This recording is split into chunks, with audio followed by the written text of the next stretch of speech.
Guys, there's a new challenge on YouTube. That's right, a new hip challenge that everyone is doing, and if you're not doing it, well, you're missing out. Get this, for the next 24 hours, all of the food you have to eat has to be from a gas station.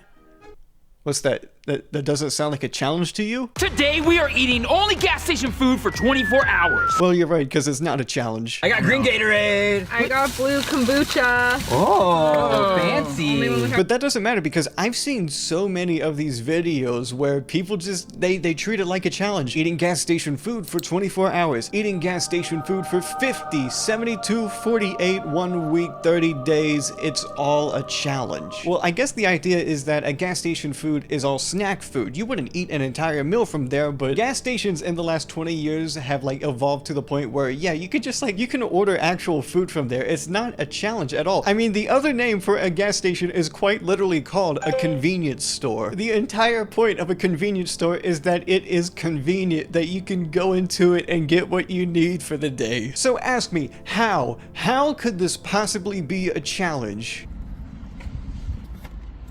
What's the bun for? This shit just collapsed. Well, I'll tell you again, it's not a challenge to eat from a gas station because everyone in these videos have to make their own challenges. Like if you choose a 24-hour challenge, you have to eat breakfast, lunch, and dinner from the same gas station. But here's the thing, you can't go to the same gas station twice. One, every time I go, it has to be a different 7-Eleven. Oh my god, I can't go to the same gas station twice. I guess I'll just have to go to the one across the road then. Oh. And if you're more of a kids channel, because I guess kids like gas stations for some reason, they'll do like challenges where it's like, oh, you can only choose one color food from the gas station. So if you get purple, you can only choose purple foods or foods with purple wrappings. Or if you get the color red, you can only choose red foods or foods with red wrappings. Dude, this is gonna be nasty.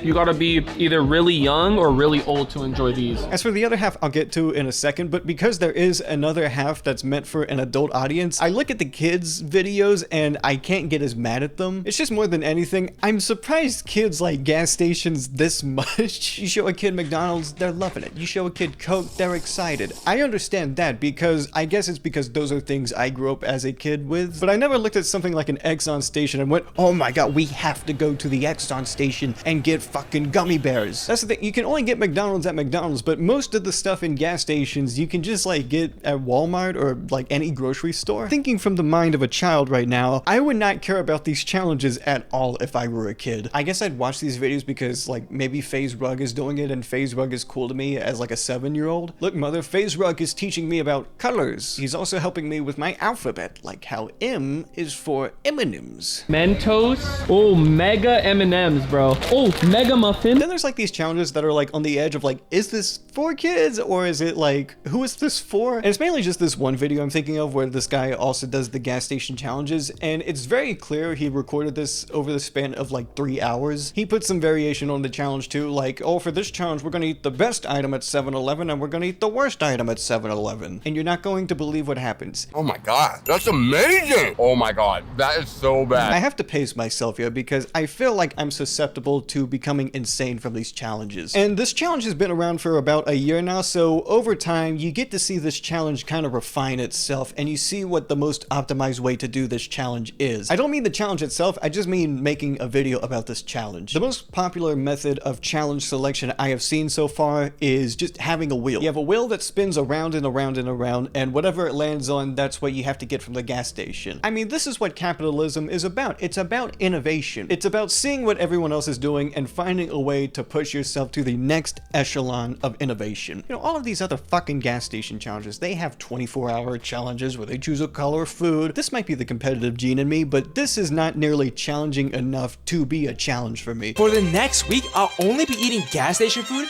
to see if it's possible to survive as a broke college student.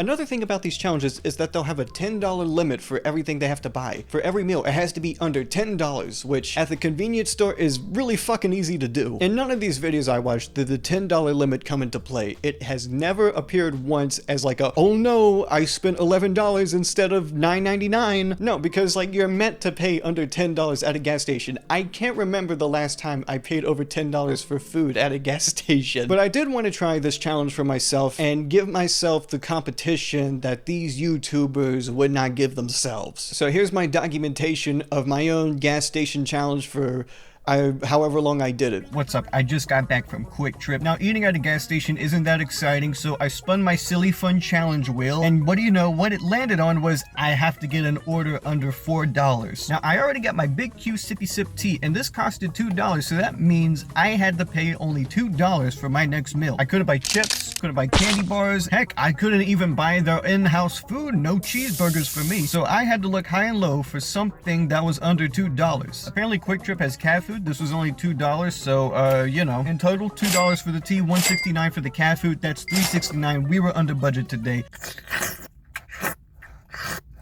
Now, there's something I need to bring up with these gas station challenges, and it has to do with Buc-ee's. At least on the East Coast, there's a lot of regional gas stations that people really love. I've heard the stories about Wawa, I've heard the stories about Sheetz, and I've especially heard the stories about Buc-ee's. I feel like there's at least 4 meccas for like consuming stuff in the US, one of them being Costco, the other being Buc-ee's. I don't know what the other two are. It has to have like some sort of cultish element to it, and Buc-ee's especially has that cultish element. Every time I watch a video about Buc-ee's, they talk about how it is the greatest store they have ever been to, and every food there is just the most mind-blowing food they've ever eaten. Yeah, I'd buy that again, no problem. And don't get me wrong, I'm not saying Buc-ee's or even Costco to that point is like overrated, because I've been to a Costco. Let me show you footage of me like entering a Costco. That's exactly how it felt. So if I go into a Buc-ee's, I'm sure it's going to be a great experience, but at the same time, I feel like some of these channels kind of oversell just how exciting these gas stations are, because at the end of the day, it's just a gas station, and it's not going to be anything else but a gas station. Okay, I'm not gonna lie to you guys, these are by far the best bathrooms I've ever seen. Like, I feel like I'm in my own, like, small apartment. And there's gonna be people that say, oh, it's not just a gas station, it's a way of living. And they're not wrong, but it's because I need gas to drive around. There's how many pumps at the 200 pumps at the Buc-ee's? That's more pumps than it takes for me to jizz. But it's like, okay, Buc-ee's is the greatest fucking thing on this side of the earth. How is it a challenge there to eat there for 7 days? I'm just saying, if Buc-ee's is so great, then I think the challenge isn't to eat there for 7 days. The challenge is to make your Buc-ee's experience as worse as possible. Like, just try to find a way to fuck up the Buc-ee's. If all these son of a bitches go to that damn little store over there, selling crack or something. Find a way to make Buc-ee's a horrible experience, and if you just can't do that, well, it speaks even more to the testament of Buc-ee's than just someone like eating there for 7 days and saying, oh yeah, the food's pretty good. Sorry, you don't talk to me like that. Nothing was intentional. On camera too. I'm in my thoughts so much sometimes I drive myself crazy, so it's good to not be in them sometimes.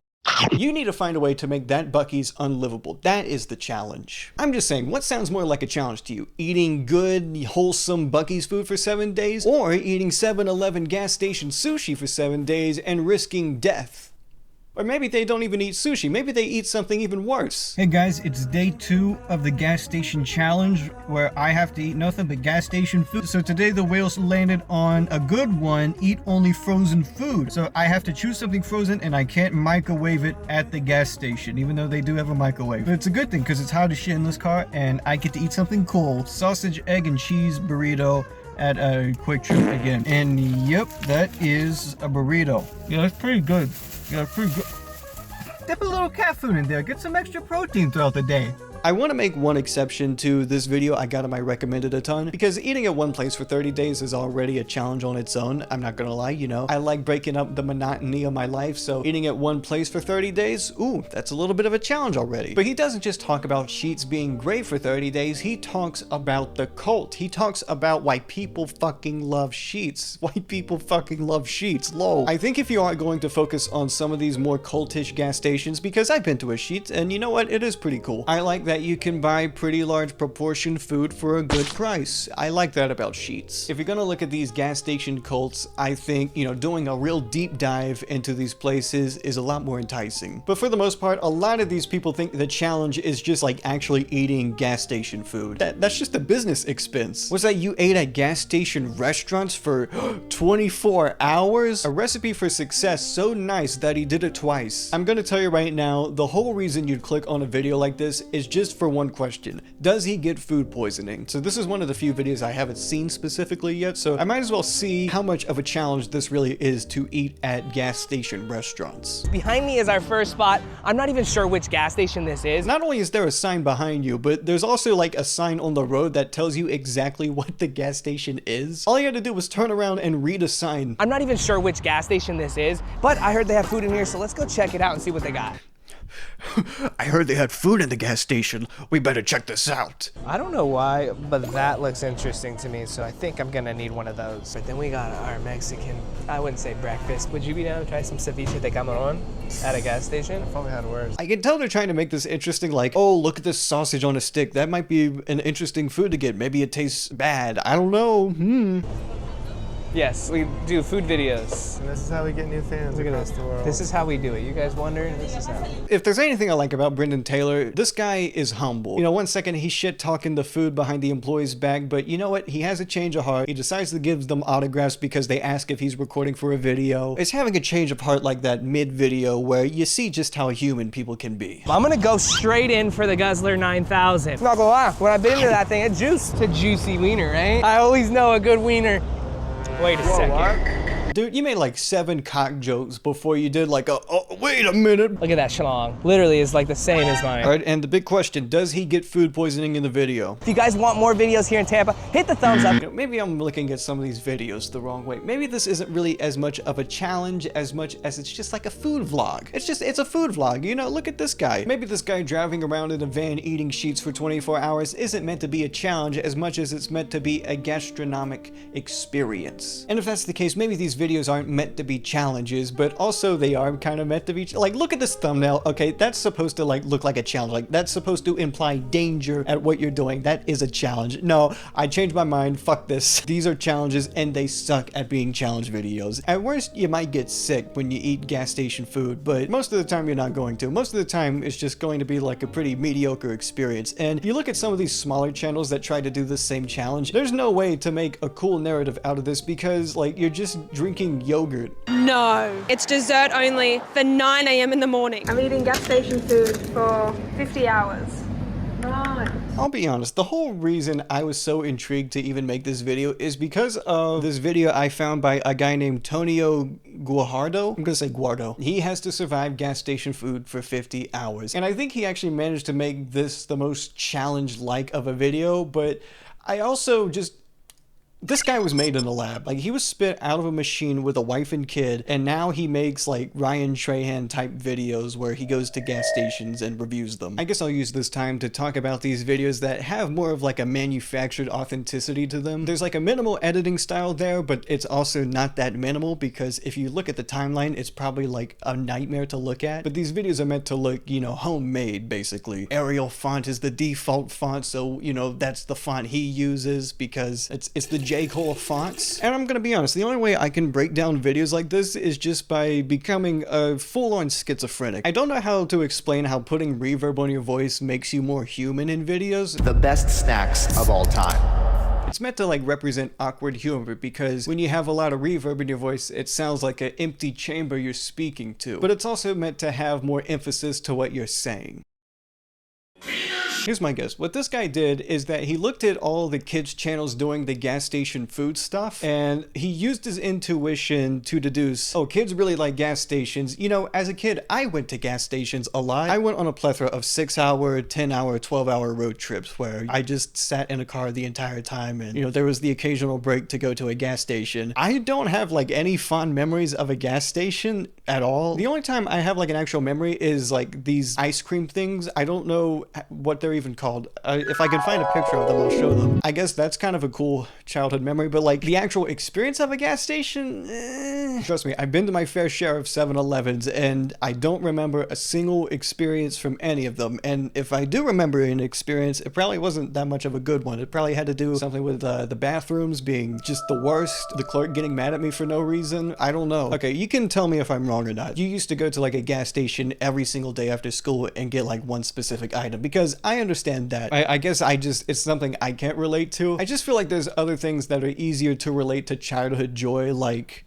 I don't know, going to the park. Even something like McDonald's ignites more childhood joy, but you're not really gonna get that spark back if you go to a McDonald's. It's more just like you grew up with it, so it's just like a part of your life. That's how I feel about gas stations too, though. It's not like this end of a rainbow to reliving my childhood again. It's just a gas station. Instead of drinking a good old gas station chocolate milk, I buy $8 iced coffees. He buys $8 iced coffee. That's so millennial of him. I'm telling you, this guy, he's a walking psychological operation, okay? He's trying to trick you into something. I don't know what. No one just says $8 iced coffee, I swear to God. So it's like childhood snack, spicy food, employee decides, buy whatever the customer gets in front of you. One of the challenges is buying organic and healthy food. You can get a salad. Now, I admit, this guy's probably like a better person than me, but you know what? I keep seeing these challenges, and I'm here to tell you they're not challenges. It's not a challenge to eat at a gas station. I don't care if you have a lovely summer picnic with your wife. That was not a challenge. Eating a bunch of fucking Reese's cups for 24 hours, I already do that. You know, I'm asking people to like raise their standards a little bit. If they're going to do gas station food challenges, I want to see more stakes at play. I want to see them claw their way for survival instead of, you know, just changing up their diet a little bit. This is day 13 of eating from gas food. Well, we spun the wheel again, and what do you know? It landed on day drinking. Hey! And what's the Quick Trip extra large tea? Now I know what you're thinking. Oh, Nomad, this is the 8th day in a row you've landed on day drinking. I think you're rigging the wheel. I don't speak for the wheel speaks for me. And if it lands on day drinking, then by God, I got a day drink. So today we got Simply Spiked Bowl, and the budget for this all around was what? Like it was less than $10. Now, one of the biggest tips when drinking is you don't want to drink on an empty stomach. So let's get some food in us first, and then we'll start having a little bit of fun. I'll end this video off by giving some good suggestions for challenges in the future that these YouTubers can do so they can be put to even more of a test. Firstly, get food from places that normally doesn't give food. I saw a video of a guy eating only food from the Home Depot convenience section, but they only got gummy bears and beef jerky. If you find the right angle, you can make that pretty intense. Secondly, do what I did. Eat only cat food or dog food for a week. See what happens to your body. I used to eat dog food as a kid, and I'm going to tell you, the crunch of that kibble is something I still haven't experienced in any other meal. That texture, something about that texture, it was special. It hasn't been replicated in a food before or since. Maybe give your baby dog food, see if it helps like develop your baby's teeth, because you know I got pretty pronounced teeth right there, pretty pronounced buck teeth. And another challenge you could do is, like for example, can we eat biodegradable stuff as humans, since, you know, it's biodegradable? If we can eat that for a week, that's gonna be a way more entertaining challenge video. So these are just for people who actually want to try to do a challenge video. If you want to make more of a food vlog where you eat Buc-ee's for a week, you know what, go for it. Be that guy. You know, be the Tom Cruise of YouTube challenges where you do the stunt no matter what. If you enjoyed this video, be sure to like and subscribe, because I've never mentioned this, but my name doesn't appear when you type my name on YouTube. So if you want to like watch another video from me in the future, searching up my name isn't going to help. So you actually will have to subscribe to me if you want to watch more videos, more so than the average YouTuber. My name doesn't pop up on YouTube search. You can try it right now. Go to another tab on YouTube, try to look up my name. You're not going to find it. Now you got to subscribe to me. Now you have to. What's the last thing you ate at a gas station? Let me know. And I'll probably read it. I'm not gonna like react to it or anything, but I will read it. All right, bye.